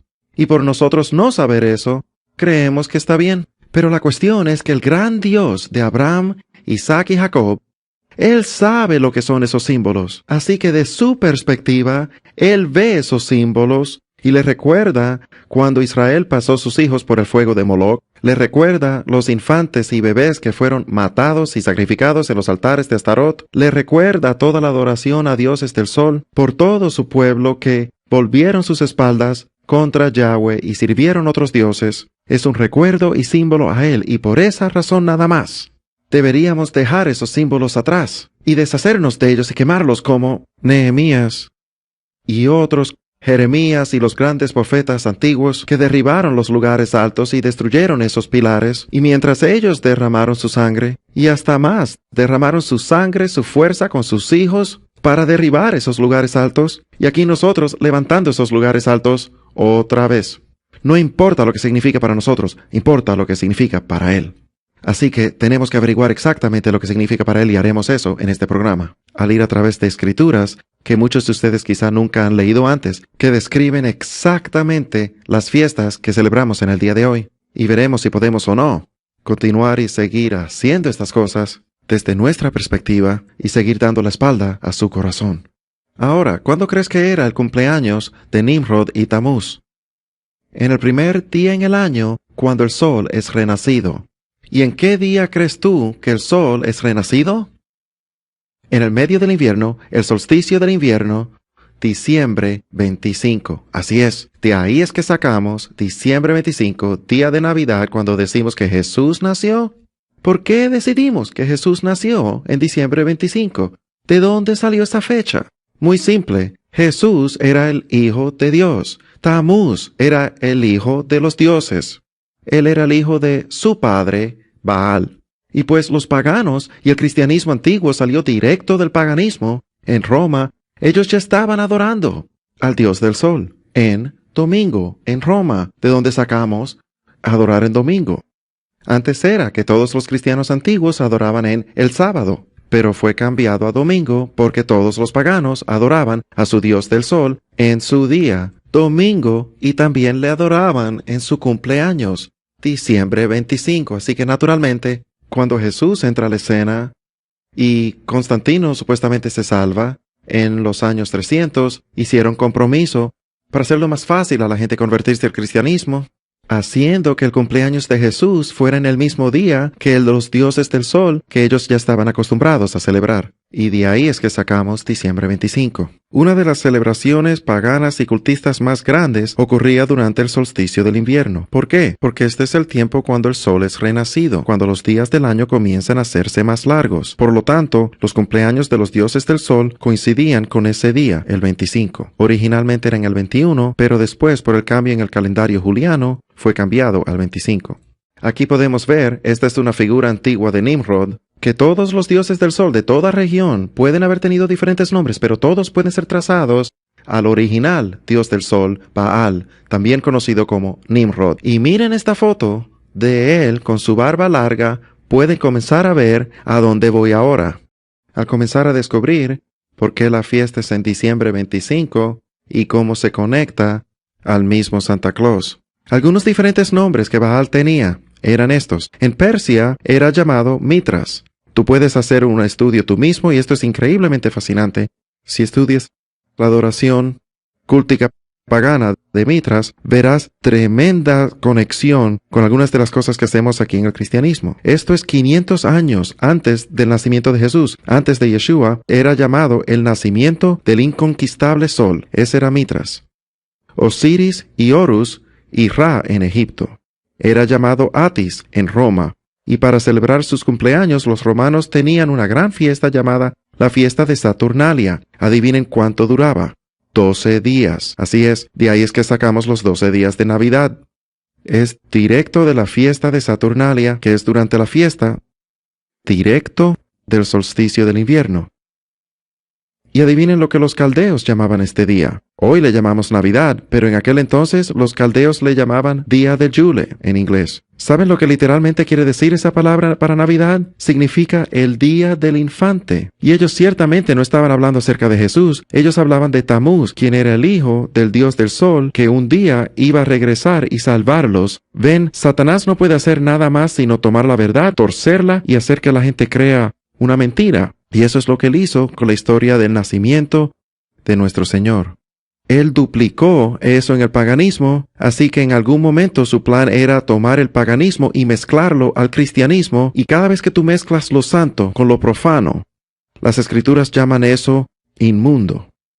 Yahweh no acepta nada que es inmundo. Tiene que ser limpio, tiene que ser apartado y santo. Kadosh en hebreo.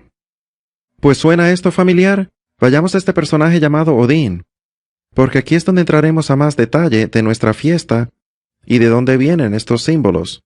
Juntamente con la celebración de los dioses del sol, los de Escandinavia también adoraban a este dios llamado Odín, quien era este dios de bebida intoxicante y extasía, tanto como el dios de la muerte. Y porque la fiesta de Saturnalia trataba con todas estas cosas, él naturalmente se convirtió en el dios más popular de la fiesta de Saturnalia, el cual era un dios del sol, cual podemos trazar hacia atrás todo el camino a Baal mismo. Y adivinen en quién se convierte este personaje. Mírenlo bien. ¿A quién se parece? Los colores son otros, pero esta persona se convirtió en Santa Claus. Así es. Odín o Wodan era el dios de sabiduría, magia y conocimiento oculto, adivinanzas, poesía y guerra.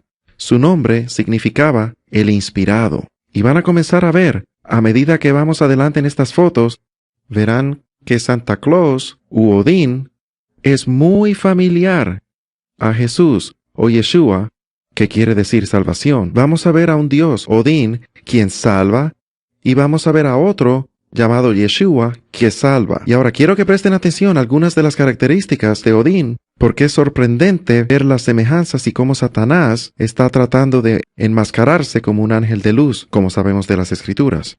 Este era un hombre alto y viejo que tenía una larga barba blanca y también cargaba una lanza o un báculo. Recuerden cuando hablamos del báculo de serpiente. Cualquiera que tenía el báculo de serpiente está conectado con el poder de ese báculo y es la serpiente misma. Continuemos. Él viajaba alrededor del mundo en un caballo blanco que tenía 8 patas, lo cual es, de acuerdo a la tradición antigua, el número de la transportación. De aquí es donde sacamos los 8 renos, y tú quizá digas, Jim, hay 9. Originalmente habían 8.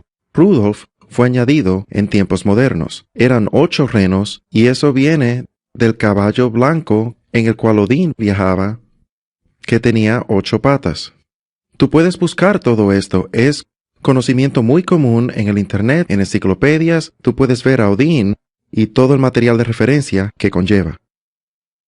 Y en cada versión de Claus o Santa Claus, él llevaba con él un ayudante oscuro, y esos se convirtieron en los enanitos o duendes. En cada versión de Claus hay un ayudante oscuro. Si miras con cuidado en esa foto, ¿ves ese demonio con esa lengua roja larga que sale de él?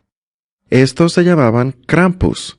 El Krampus o los ayudantes oscuros iban con él, y si los niños no habían sido buenos, ellos le pegaban a los niños. ¿Ven?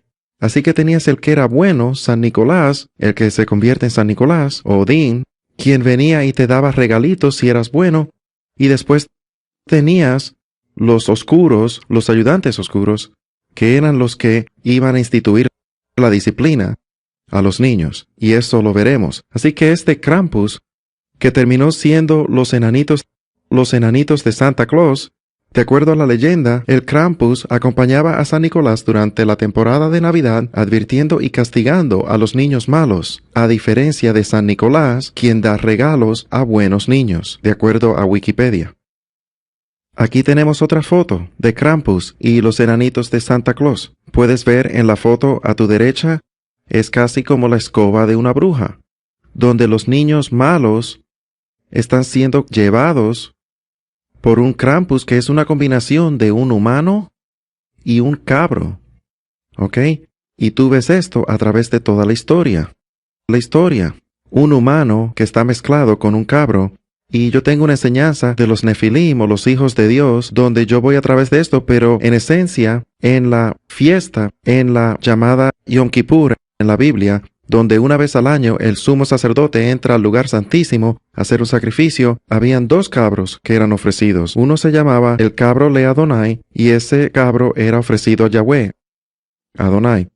Y el otro cabro era llamado el cabro Le Azazel, y ese cabro era llevado al desierto y era empujado sobre un precipicio, y el cabro Le Azazel era donde ponían las manos del sumo sacerdote, y ahí le infundían todos los pecados de Israel sobre la cabeza de este cabro, y entonces lo enviaban al desierto, a Azazel. Azazel era el dios hombre cabro en la mitología antigua. Se decía que era Azazel que causó al hombre a pecar, así que todo el pecado del hombre por ese año de los israelitas era puesto en la cabeza de ese cabro de Azazel. Y esto es lo que vemos transferido todo a través de una forma u otra, y el ayudante de Santa Claus es actualmente Azazel, por decir así, o el Krampus, como le llaman hoy. Y en la foto de la izquierda tú puedes ver actualmente una foto moderna de un festival de Navidad en Alemania, donde ellos continúan haciendo esta celebración, y ellos traen a Krampus o al ayudante de Santa Claus. Esta es una foto moderna, y tan rara como parezca a nosotros los americanos cristianos a creer que esto todavía ocurre hoy. Esta es una foto de San Nicolás y sus demonios, los Krampus, que todavía es celebrado en Austria, Hungaria, Alemania, Italia y a través de todo el mundo. Lo que le mostraremos ahora es un pedacito de video, es un corto de película de diferentes videos que hemos descubierto donde todavía continúan haciendo esta celebración alrededor de todo el mundo, donde ellos literalmente glorifican la parte demoníaca de Navidad y San Nicolás y estos ayudantes oscuros.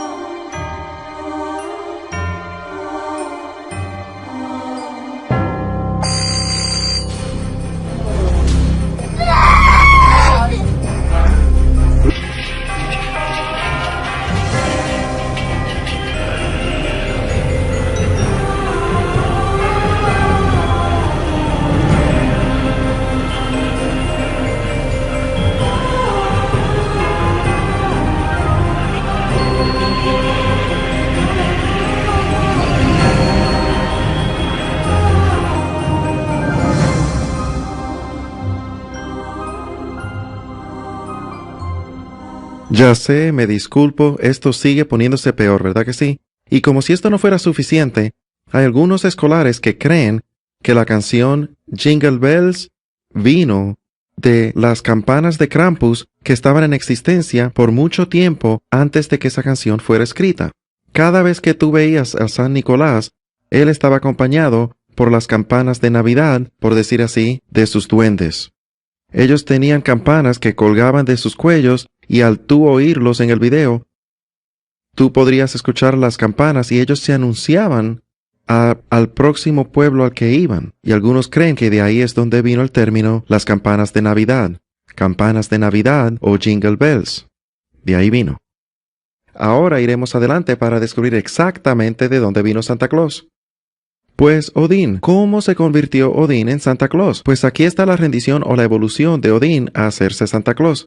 Para los 1500 en Holanda, allí él se convirtió en Sinterklaas, Así que San Nicolás se convirtió en Sinterklaas, un amable y viejo hombre con una barba blanca, vestido blanco, manto rojo, un báculo y cabalgando los cielos y techos de las casas en su caballo blanco, acompañado por sus duendes, los cuales eran los Krampuses que vieron, dejando regalos para la gente debajo de su sagrado árbol, el árbol de abeto. Él te visitaría en su cumpleaños, diciembre 25, por supuesto, y te daría regalos si habías sido bueno o si habías sido malo, sus seres oscuros te azotarían. Y es increíble para mí cómo estos cuentos se encuentran en tradiciones modernas de Navidad hasta hoy. Tradiciones paganas de 2 y 3 mil años se encuentran aquí, y ahora sonreímos a estas tradiciones. la frase más famosa que Santa Claus siempre dice es que ¿pero acaso paramos y nos preguntamos de dónde vino eso? Pues si tú vas atrás a la historia, tú empiezas a ver de dónde esa frase actualmente se originó. Y de aquí es donde se originó. En la historia de duendes de Hobgoblin, el autor Allen W. Wright revela: Robin mismo fue un apodo medieval para el diablo, y la risa peculiar de Robin era ho ho ho. Atrás en los 1600, Robin Goodfellow personificó el diablo en muchas obras de teatro. En aquel entonces eran increíblemente importantes. No tenían teatros o películas, así que el teatro y las obras eran una parte integral de la sociedad en aquel entonces. Y antes que el diablo llegara a la plataforma, se anunciaría a sí mismo diciendo ho ho ho. Y de ahí es que, damas y caballeros, viene el ho ho ho que tiene Santa Claus.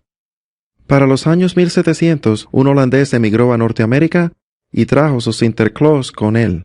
El dialecto inglés entonces fue cambiado a Santa Claus. En el 1930, un diseñador para la compañía de Coca-Cola estaba tratando de hacer que la gente en el invierno comprara su bebida, pues tomaron los colores de su compañía, rojo y blanco, tomados prestados del cuento de Sinterklaas, cambiaron algunas cosas y de ahí salió el Santa Claus moderno, completo con los renos y duendes. Pues ese diseñador de 1930 tomó prestada una foto de los 1800 y la modernizó, añadió los colores y de ahí salió el Santa Claus de Coca-Cola, Santa Claus que vemos hoy, completo con la barba larga blanca y mejillas gorditas y el traje blanco y rojo. En los 1970s, el Segundo Concilio del Vaticano formalmente declaró que ningún obispo católico romano con el nombre de Nicolás jamás existió. Ellos bajaron a San Nicolás, le quitaron su título de santo porque había evidencia sometida por el Vaticano que era posible que él ni existió nunca, al igual que otros santos. El Concilio Vaticano II también confesó que las leyendas atribuidas a este santo no tenían ningún origen cristiano y probablemente vinieron de tradiciones paganas. Así que estamos viendo que este San Nicolás, lo más probable, fue un inventado santo que estaba conectado a un dios del sol, a Odín, el que terminó siendo Odín, y tuvieron que cristianizarlo, hicieron un santo de él, y eventualmente los colores fueron cambiados. Ves a los duendes entrar a la escena, pasan de ser malos, enanitos lindos que hacen juguetes, todo eso es modernización americana, de una muy satánica, malvada fiesta pagana, y orígenes que van hacia atrás y llegan hasta el huerto en su engaño. Miren aquí, la enciclopedia World Book dice esto: la creencia que Santa Claus entra a la casa a través de la chimenea se desarrolló de una leyenda antigua nórdica. Los nórdicos creían que la diosa Erta aparecía en la chimenea y traía buena suerte a la casa. La palabra Hearth, de ahí es donde viene la palabra Harta, quien era la diosa de los nórdicos. Así que vemos de ahí mismo en la enciclopedia World Book que Santa Claus baja por la chimenea. Eso no tiene nada que ver con nada que es bueno y tiene todo que ver con un dios que pasaba a través del fuego. Dueños de casa druidas dejaban dulces consistiendo de leche y pasteles para pacificar a este dios que bajaba por la chimenea a sus casas. Así que de ahí es donde sacamos la idea de leche y galletitas para Santa Claus. Creemos que nos inventamos eso, creemos que es lindo, pero eso va hacia atrás mucho tiempo, damas y caballeros, atrás a los druidas, cuando ellos ponían leche y galletitas para su dios que venía a través de la chimenea en diciembre 25 en su cumpleaños. Pues hagamos la pregunta: ¿quién es quién? ¿Quién es quién en este mundo? ¿Es Santa Claus o es Jesús, Yeshua el Mesías, a quien servimos?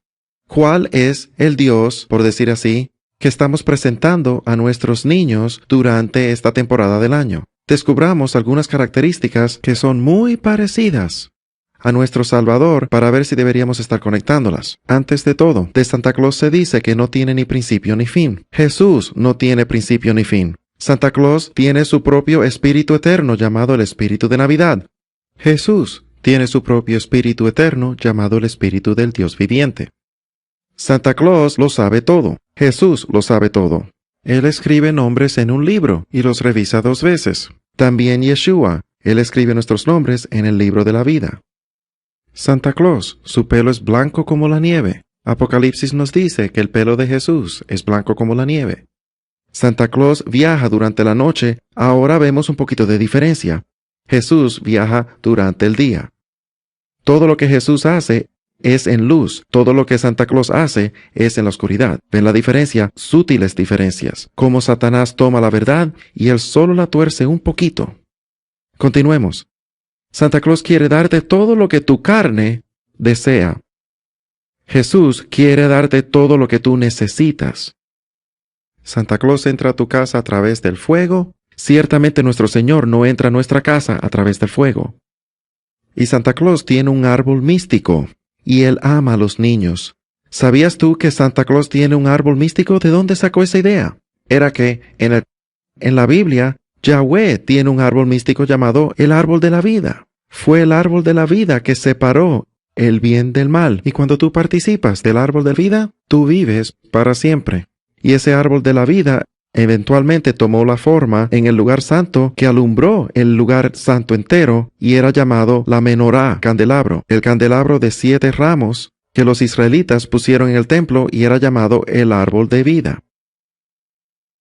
Vayamos al diccionario de inglés Oxford, que da la definición del diablo. Esto es increíble. En la definición del diablo se le llama Satanás, Lucero, Lucifer, Beelzebú, y en lenguaje rústico popular, el diablo es llamado el viejo Nick. Así es, el viejo Nick. El mismo viejo Nick del cual hablamos y dejamos que nuestros niños se sienten en su falda en las tiendas de departamento, del cual vemos películas centradas en el viejo Nick, pues el viejo Nick en los días antiguos, así es que se veía el viejo Nick. Este es el viejo Nick al que Hasatán, Satanás, es igualado. Eso es lo que es llamado el diablo, el viejo Nick. Y otra vez, eso no es lo que significa para mí. Y espero que entiendan para estas alturas que no es cuestión de lo que significa para mí. No importa lo que significa para mí, solo importa lo que significa para él. Estas cosas son difíciles de aceptar, no hay duda de eso. Cuando yo al principio aprendí estas cosas me sorprendió en lo profundo y yo dije, ¿qué hago con esto? ¿Cómo lo aplico a mi andar y a mi vida espiritual? Hablaremos de eso en unos minutos. Pero lo importante es, por favor, humíllese ante los hechos siendo presentados a usted hoy y pregúntele al Padre qué debe hacer usted con estos hechos con su propia familia. Y recuerde que no es lo que significa para nosotros, solo es lo que significa para Él. De regreso a Odín. El símbolo principal de este ser místico que tenía poderes como un dios era el árbol eterno de abeto. Este era el símbolo principal y ahora pueden mirar ahí a la mano izquierda. El símbolo principal del verdadero Dios Yahweh, desde el huerto en Génesis hasta la Nueva Jerusalén en Apocalipsis, es el árbol de vida y es la menorá, el candelabro, de 7 ramos que estaba en el lugar santo.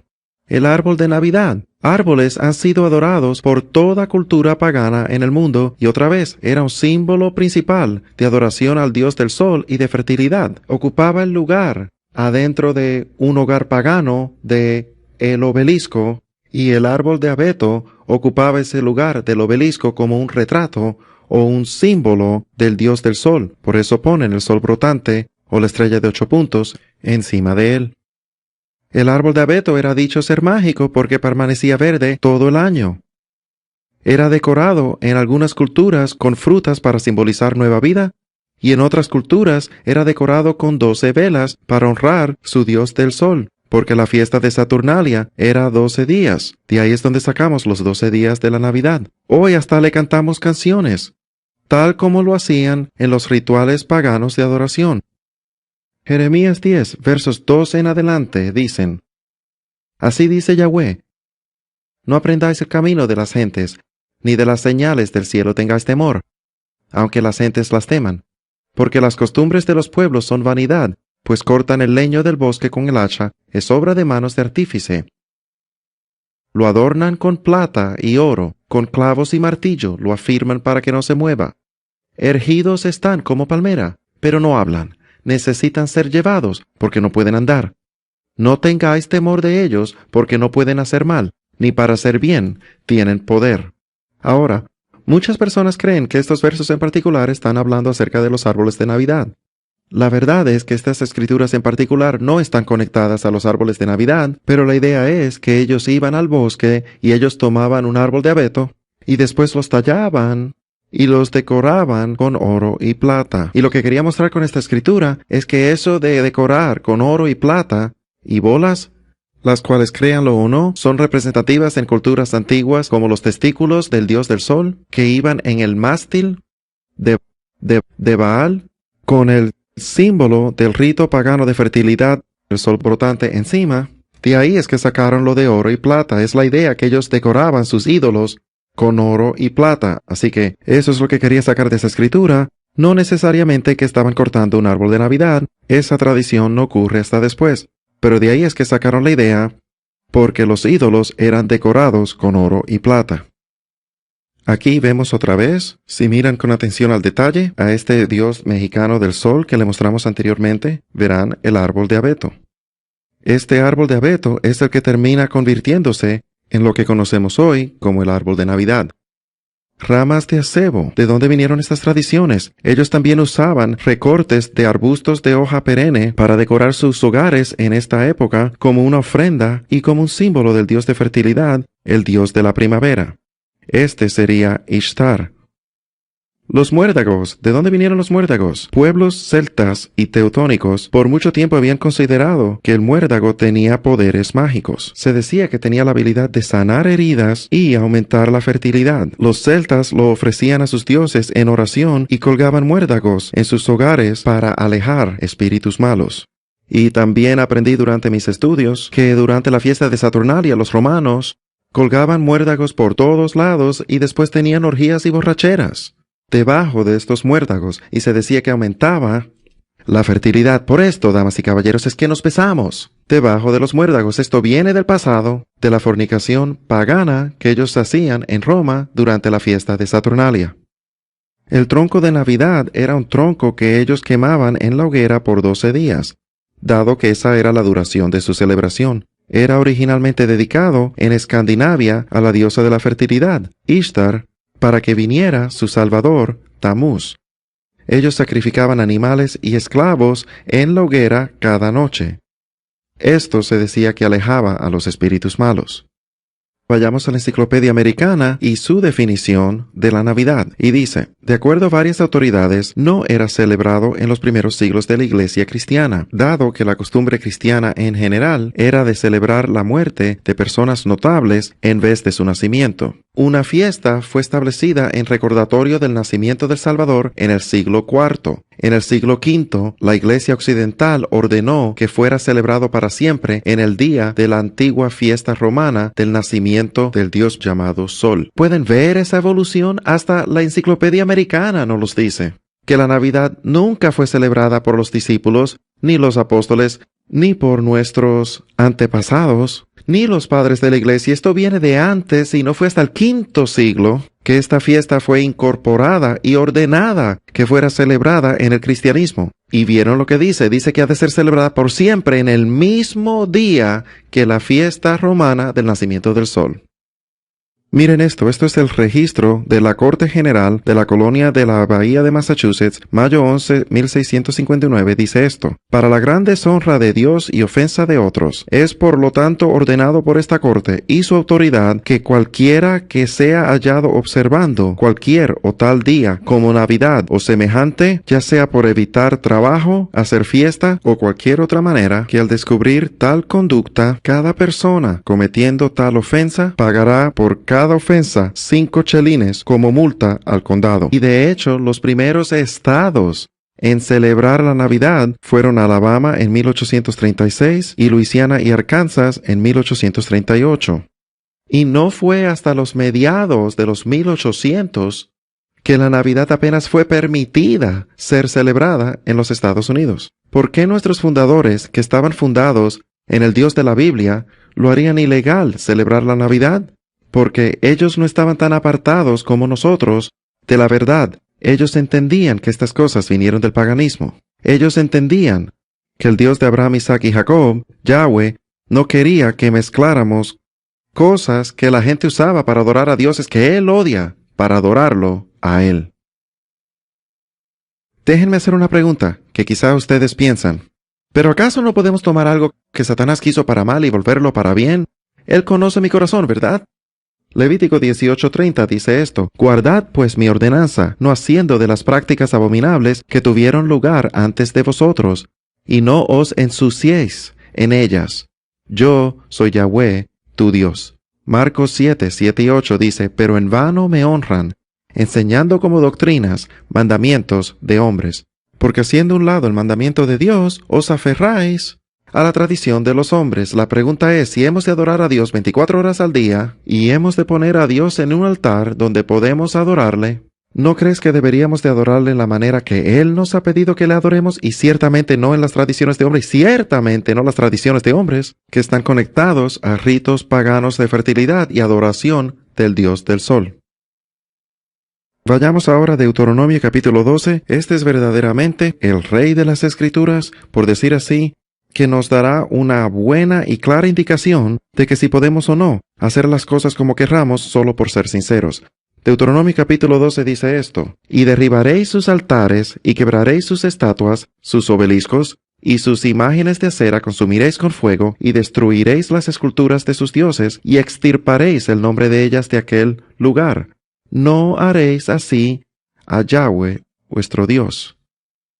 Ahora, cuando yo comencé mi jornada y comencé a descubrir estas cosas, lo primero que yo pensé a mí mismo fue, después que pensé, bueno, pues eso no es lo que significa para mí, fue que pensé, pues yo puedo tomar algunas de estas cosas y cristianizarlas, y el Señor ciertamente se placerá de que estoy tomando algo del enemigo y dándoselo a Él. Pues aquí tenemos a los israelitas cruzando el río Jordán, apoderándose de estas comunidades cananeas, y en vez de destruir todo exactamente como el Padre les dijo que destruyeran, ellos tomarían ciertas cosas, como los altares que eran muy difíciles de construir, y dijeron, bueno, no destruyamos todo.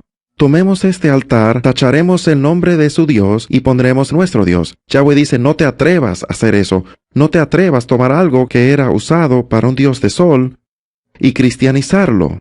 Tirarle un poco de agua bendita y después ofrecérmelo a mí. Yo no lo aceptaré. Él dijo, no adorarás al Señor tu Dios en esa manera. Él dice, no haréis como todo lo que hacemos nosotros aquí ahora, cada uno hace lo que parece bien a sus propios ojos. Cuando hubiere devastado delante de ti Yahweh tu Dios a las naciones donde tú vas a poseerlas, todavía aquí en Deuteronomio 12, verso 29, y las heredares y habitares en su tierra, guárdate que no tropieces en pos de ellas, después que fueren destruidas delante de ti. No preguntes acerca de sus dioses, diciendo, de la manera que servían aquellas naciones a sus dioses, así haré yo también. Pues lo que estaba pasando es que ellos llegaban a estas comunidades y ellos eran israelitas creativos. Ellos querían usar algunas de las cosas que los paganos usaban para servir a sus dioses y tomarlas prestadas para servirle al Dios Yahweh. Y Yahweh tiene esto que decir acerca de eso. Él dice en el verso 31, no harás así a Yahweh tu Dios, al Señor tu Dios, no de esa manera, porque todo lo que Yahweh aborrece, hicieron ellos a sus dioses, pues aun a sus hijos e hijas quemaban en el fuego a sus dioses. Cuidaréis de hacer todo lo que yo os mando, no añadirás ni quitarás de ello. Punto. Verso 32 de Deuteronomio 12. Pues estamos viendo claramente instrucciones de que no tenemos derecho bíblico como creyentes de tomar algo que fue usado, construido o dedicado o para la adoración de otros dioses y literalmente solo cristianizar esas cosas y usar esas cosas para adorar a nuestro Dios. No podemos hacer eso. ¿Por qué? Es muy parecido a este ejemplo. Sería muy parecido si ustedes, los esposos, si le compras un regalo de aniversario a tu esposa cada año. Pues digamos que... o cumpleaños. Digamos que el cumpleaños de tu esposa es abril 22. Y en abril 22 cada año tú le compras un regalo de cumpleaños como debemos. Pero digamos que tú tenías antes otra novia y su cumpleaños era marzo 22. Y pues tú saliste con esta mujer por 10 años y es más fácil para ti recordar marzo 22 en vez de abril 22. Pues imagina ir a tu esposa y decirle, amor, es tan difícil para mí recordar tu cumpleaños cada año. ¿Te molestaría si cambiamos tu cumpleaños de abril 22 a marzo 22?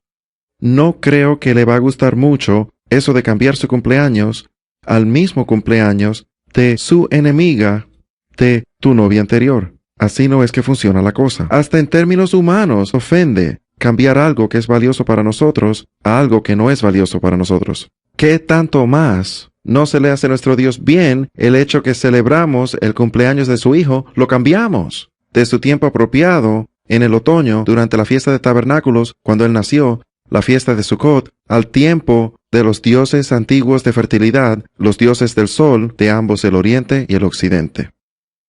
Deuteronomio capítulo 4, verso 2 dice, no añadiréis a la palabra que yo os mando, ni disminuiréis de ella, para que guardéis los mandamientos de Yahweh vuestro Dios que yo os ordeno. Y por supuesto leímos en Deuteronomio 12:32 que dice, cuidaréis de hacer todo lo que yo os mando, no añadirás a ello, ni quitarás de ello. Proverbios 36 dice, no añadas a sus palabras, no sea que Él te reprenda y seas hallado mentiroso. Recuerden, Él no puede cambiar la verdad. Su única meta es mantenerte de ella. ¿Y cómo lo hace? Añadiendo solo un poquito de veneno. Y no se necesita mucho veneno, damas y caballeros, para arruinar la cosa entera. Tú quizás dirás, bueno, ¿sabes? Quizá importa lo que significa para él y no importa lo que significa para mí, pero Jim, ¿verdaderamente es tan mal? Es que se siente tan bien celebrar la Navidad y la Pascua, hacer las cosas de la manera que siempre las hemos hecho.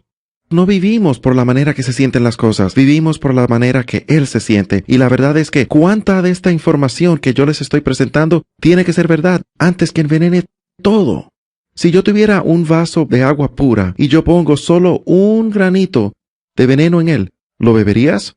Por supuesto que no, aunque no lo pudieras ver, aunque tuviera apariencia de ser puro, aunque supiera puro, tú ciertamente no lo tomarías. De la misma manera, yo no sé de ti, pero de la manera que yo leo mi Biblia, es que Él nos dio su pura palabra, y Él nunca tuvo intención de que nosotros añadiéramos nada a ella o quitáramos de ella. Hemos de hacer cosas bíblicas en maneras bíblicas porque su sistema siempre produce fruto de vida. Produce el árbol de vida adentro de nosotros cuando hacemos las cosas a su manera. Cuando no hacemos las cosas a su manera, mezclamos la verdad con mentira.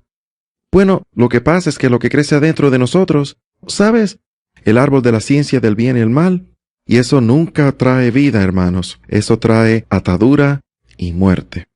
Quiero compartir con ustedes algunas alternativas bíblicas, algo que es directo de Dios mismo, cosas que Él nos dice que celebremos, currículo diseñado para nuestros hijos. Miren algunas de estas fiestas. Primero que nada, ¿qué fue lo que hicieron los discípulos en la primavera, justo al tiempo de la Pascua? Absolutamente, la verdadera Pascua, o Pesaj. Lucas 22:19 dice esto, y tomando el pan, dio gracias y lo partió y les dio, diciendo, esto es mi cuerpo, que por vosotros es dado. Haced esto en memoria de mí. Haz la Pascua verdadera. Obviamente la Pascua pagana no estaba en la mente del Señor Jesucristo, Yeshua el Mesías, ni de sus discípulos, ni de nadie por cientos de años. Ellos celebraban lo que en hebreo es llamado Pesaj, la Pascua hebrea, cada año, recordando la muerte, el entierro y la resurrección de su Señor a través de esa increíble fiesta en la que ellos sacrificaban el Cordero Pascual como recordatorio de la muerte del primogénito y de la liberación y la libertad de Egipto, pero ahora, hoy, ellos recuerdan la libertad del pecado, libertad de Egipto siendo la metáfora por la muerte de Jesús mismo. Así que ellos nunca hubieran conectado la Pascua pagana con Pesaj. Eso no era así. En 1 Corintios 5, Pablo nos instruye. En verso 8 dice, así que celebremos la fiesta, hablando de la Pascua hebrea, no con la vieja levadura, ni con la levadura de malicia y de maldad, sino con panes sin levadura, de sinceridad y de verdad. Y cualquiera que haya celebrado la Pascua hebrea, o haya venido a una cena con nosotros, ha descubierto la profundidad de la muerte, el entierro y la resurrección de nuestro Señor Jesucristo, Yeshua el Mesías, en la Pascua misma.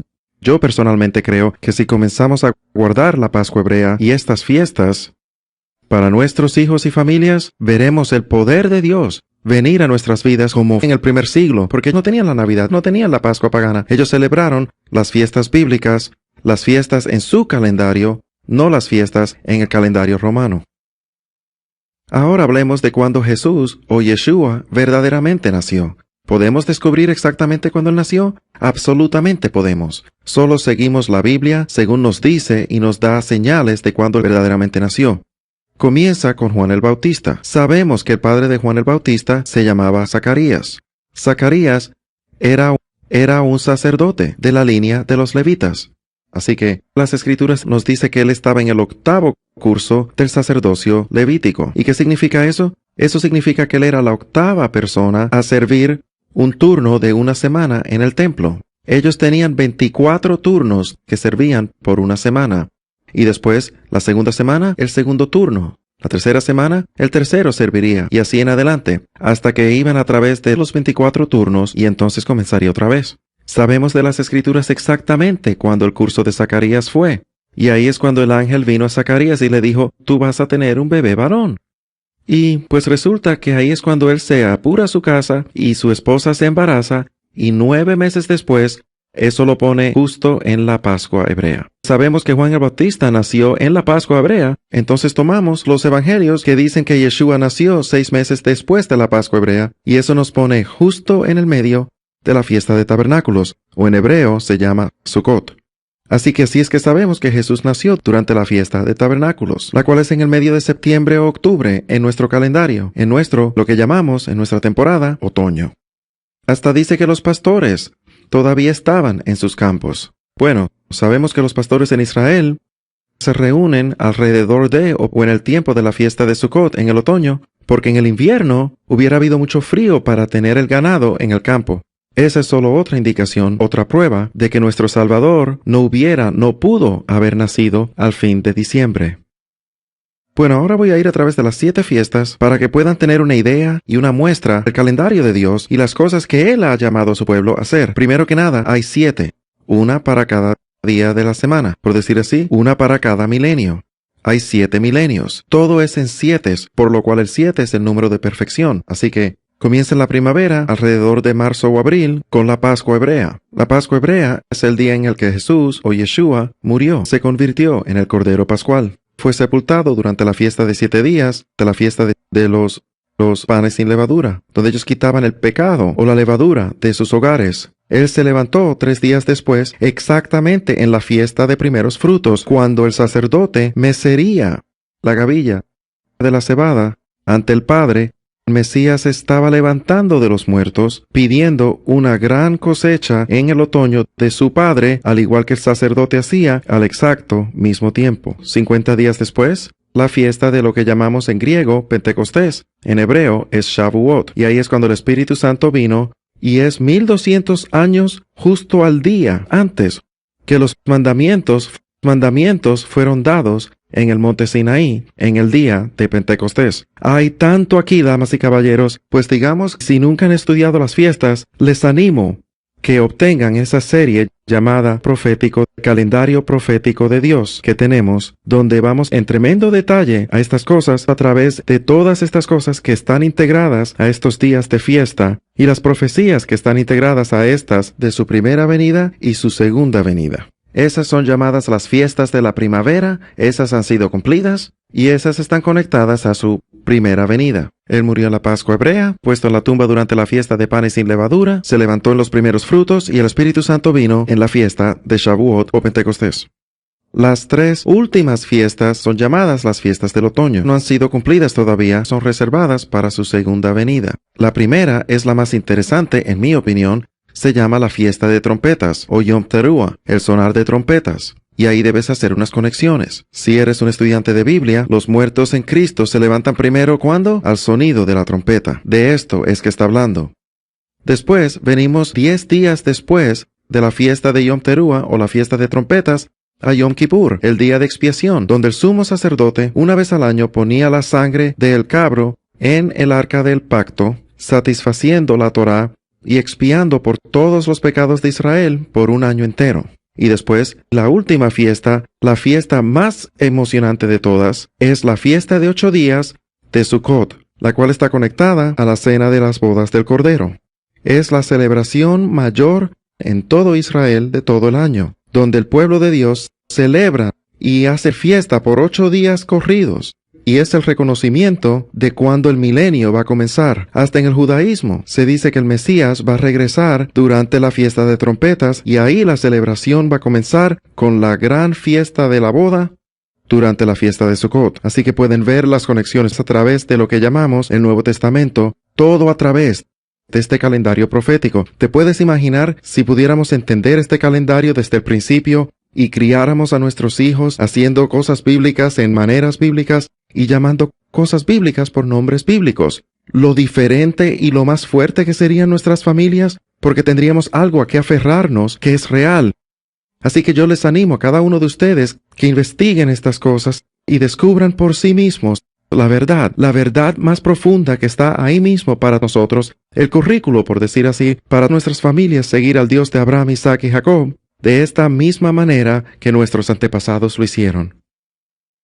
Hemos ido a través de las fiestas y explicado cómo son proféticas en su naturaleza, desde las fiestas de la primavera teniendo que ver con su primera venida, al hacer el otoño con su segunda venida, y qué tanto currículo Dios puso en las Escrituras para enseñar a nuestros hijos y enseñarnos a nosotros cosas profundas que están dentro de Él para que estén dentro de nosotros.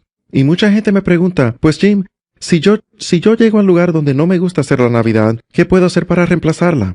¿Qué acerca de Hanukkah? Bueno, Hanukkah no es una fiesta ordenada de la Biblia, no es una fiesta de mandamiento, es lo que se llama una fiesta menor. Así que voy a darle un poquito de historia detrás de la Hanukkah, porque Hanukkah es una de las fiestas más emocionantes del año para mi familia personal. Mis hijos anticipan Hanukkah cada año. Déjenme darles un trasfondo breve de 60 segundos acerca de dónde vino la Hanukkah, porque la mayoría de ustedes quizá no son familiares con esta fiesta en particular, porque es una fiesta judía.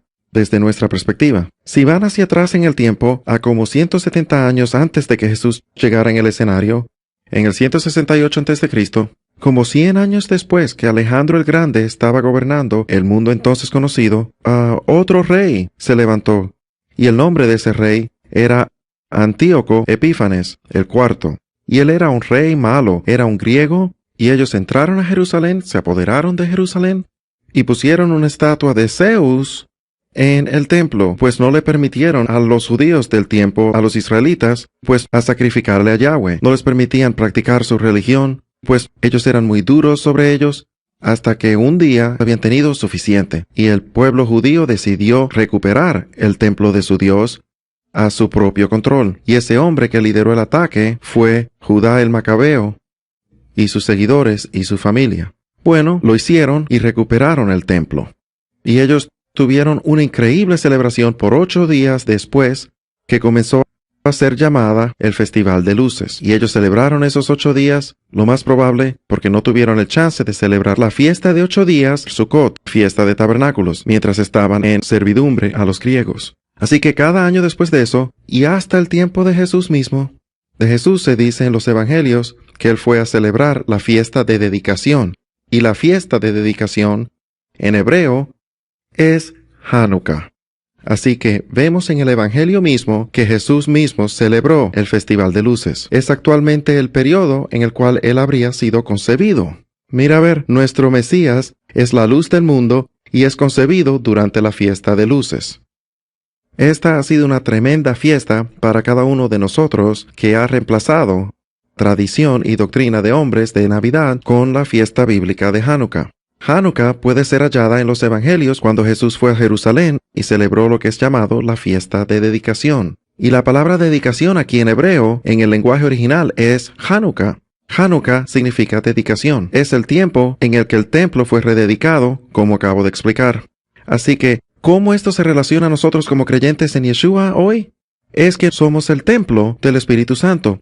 Y el enemigo ha tratado de apoderarse de nuestros templos y gobernarnos y poner cosas inmundas en nuestros cuerpos. Y Él nos ha hecho esclavos. Bueno, Jesús fue enviado, como saben, para libertarnos de la servidumbre del pecado y la muerte. Así que en una manera increíble nuestras vidas no son nada sino Hanukkah, dedicación. Estamos constantemente rededicando nuestros templos. Y esto es una fiesta fenomenal para recordar que hemos de rededicar nuestros templos, nuestras vidas, otra vez a nuestro Mesías, y limpiar el templo en el que el enemigo ha puesto cosas que son inmundas. Y pues esto se hace a través de 9 velas, es una celebración de 8 noches, y la vela del centro queda un poco más alta que el resto de las velas, como pueden ver. Esa se llama la vela de Shamash, la vela servidora, la cual representa Yeshua. Y la vela servidora es la que enciende cada otra vela, una cada noche, y al yo ir a través de esto con mis hijos cada noche, Comenzamos con la luz de la creación y cada vela tiene un significado diferente de luz en la escritura, desde la luz de los mandamientos, a la luz de Israel, a la luz de Jesús, a la luz de los discípulos y nosotros y adelante hasta el milenio. Así que mis hijos aprenden la escritura, algo que es más profundo, algo que es más emocionante. No es una fiesta materialista. Reciben un regalo al año durante Hanukkah y absolutamente lo aman. ¿Por qué? Porque invitamos personas, es como acción de gracias cada noche al nosotros ir a los hogares de otros y ellos vienen a nuestra casa y es una celebración que amamos y disfrutamos cada año y lo hallamos en las Escrituras. Así que los animo a que estudien más esta fiesta y la examinen como alternativa a la Navidad y les bendecirá tremendamente como lo ha hecho para mi familia. Y de hecho, hasta algunos de los líderes cristianos más influyentes en la historia americana buscaban alternativas y se rehusaban a celebrar la Navidad y la Pascua pagana por su trasfondo pagano. Charles Spurgeon dijo esto en diciembre 24, en la víspera de Navidad, 1871. Miren esta cita. No tenemos estima supersticiosa por tiempos y temporadas. Ciertamente no creemos en el presente arreglo eclesiástico llamado Navidad. Primero, porque no creemos en la misa en nada, sino la odiamos, ya sea dicha o cantada, en latín o en inglés. Y él continúa a decir, y segundo, porque no hallamos ninguna orden escritural para observar ningún día como el nacimiento del Salvador, y a consecuencia su observación es una superstición porque no es de divina autoridad. Damas y caballeros, este es uno de los pastores más espiritualmente respetados de todos los tiempos, Charles Spurgeon, y él mismo dice que la Navidad no es de origen divino, no es de autoridad divina y absolutamente no debemos celebrarla. ¿Por qué? Porque él sabía que sus orígenes estaban en el paganismo y en filosofías ocultistas.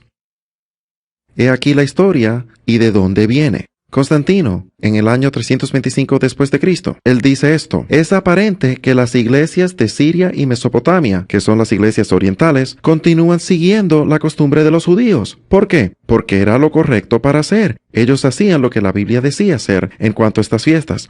Y celebran la Pascua hebrea en el día 14 de la luna, ya sea en el domingo o no. Todas las otras iglesias observan la solemnidad en el domingo solamente. Y la razón por la cual esto es tan importante es porque la Biblia dice que celebremos la Pascua hebrea o Pesaj en el día 14 de Nisan, ¿ok?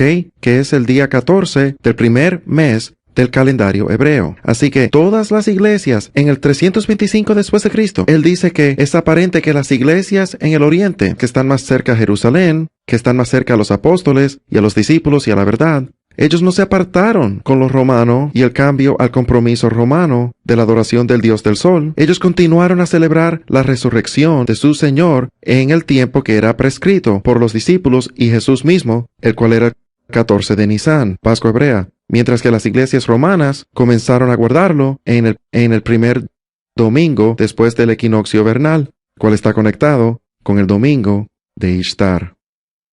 Y él continúa a decir, este tema, habiendo sido discutido, ha sido decretado celebrar la Pascua en el mismo día, domingo, lo cual es la práctica de Roma. Y miren lo que dice también, dice, debemos perpetuar a todas las edades futuras la celebración de este rito. Amigos, lo hemos hecho, estamos celebrando perpetuamente lo que Constantino, el emperador romano, nos dijo que íbamos a hacer. Él ordenó para todos los cristianos hacer y eso es exactamente lo que hacemos. Estamos celebrando no un rito de la Biblia, estamos celebrando un rito de la Roma antigua. Así que en el día de hoy pueden ver que el plan de Satanás es detenernos de celebrar las fiestas que Dios nos dijo que celebráramos. Él tomó estas verdades y las mezcló con idolatría pagana y ¡puf!, una nueva ley escrita y una nueva tradición. Y al ir acercándonos a terminar y concluir esta enseñanza, quiero mostrarles una cita de Mark Twain y él dice esto. La Biblia del cristiano es una farmacia. Su contenido permanece el mismo, pero la práctica médica cambia. Desafortunadamente, nuestros cambios han traído increíbles cambios a nuestra sociedad.